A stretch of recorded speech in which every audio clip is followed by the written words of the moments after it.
जय हिंद दोस्तों, मैं हूं ब्रिजेश मौर्य और आप लोग देख रहे हैं मेरे हिंदुस्तान न्यूज। आज मेरे हिंदुस्तान न्यूज में बात करेंगे कि रामविलास के पुत्र चिराग पासवान, जन्म 31 अक्टूबर 1982, एक भारतीय राजनीतिक और पूर्व अभिनेता हैं जो जून 2024 से 19वें खाद्य प्रसंस्करण उद्योग मंत्री, 2021 लोक जनशक्ति पार्टी रामविलास के पहले अध्यक्ष, 2019 और 2021 तक लोक जनशक्ति पार्टी के दूसरे अध्यक्ष और 2024 से हाजीपुर लोकसभा क्षेत्र से लोकसभा के सांसद हैं। केंद्रीय मंत्री चिराग पासवान ने विश्वास जताया है कि एनडीए बिहार विधानसभा चुनाव में 225 से अधिक सीटें जीतेगा। उन्होंने कहा कि गठबंधन खूबसूरती और एकजुटता से आगे बढ़ रहा है। चिराग ने सीट बंटवारे पर कहा कि दल को उसकी क्षमता के अनुसार सीटें मिलेंगी और जल्द ही इस पर औपचारिक चर्चा शुरू होंगी।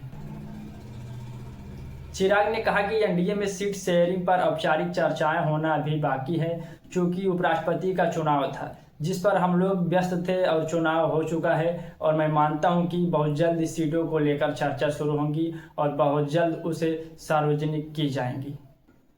एक दल के कहने से कुछ नहीं होता है, पूरे गठबंधन में सहमत जरूरी, सीएम फेस पर बोले चिराग पासवान। बिहार विधानसभा चुनाव में सीएम फेस के सवाल पर बोलते हुए चिराग पासवान ने कहा कि किसी एक पार्टी के कहने पर कुछ नहीं होता है, इसके लिए पूरे गठबंधन की सहमति होना जरूरी है। बिहार विधानसभा चुनाव 2025 को लेकर सरगर्मी बढ़ती जा रही है। इस बीच में एनडीए के सीएम फेस पर केंद्रीय मंत्री एवं लोक जनशक्ति पार्टी रामविलास के मुखिया चिराग पासवान ने बड़ा बयान दिया है। उन्होंने कहा कि हर दल के कार्यकर्ता अपने नेता को सर्वोच्च पद पर देखना चाहते हैं, मगर किसी एक दल के कहने से कुछ नहीं होता है। गठबंधन के अंदर सीएम फेस पर सभी पार्टियों को सहमत जरूरी होती है। आगामी चुनाव में यह सहमति नीतीश कुमार के नाम पर बन गई है। उनके नेतृत्व में ही यह चुनाव लड़ा जाएगा। दरअसल लोजपा रामविलास के नेता और कार्यकर्ता चिराग पासवान को मुख्यमंत्री के रूप में प्रोजेक्ट कर रहे हैं। पटना में ही हाल ही में इस संबंध में पोस्टर भी लगाए गए, इससे सियासी पारा गर्मा गया। इस पर चिराग ने स्पष्ट करते हुए कहा कि 2025 के विधानसभा चुनाव में नीतीश कुमार ही सीएम उम्मीदवार हैं, इसमें कोई वैकेंसी नहीं है।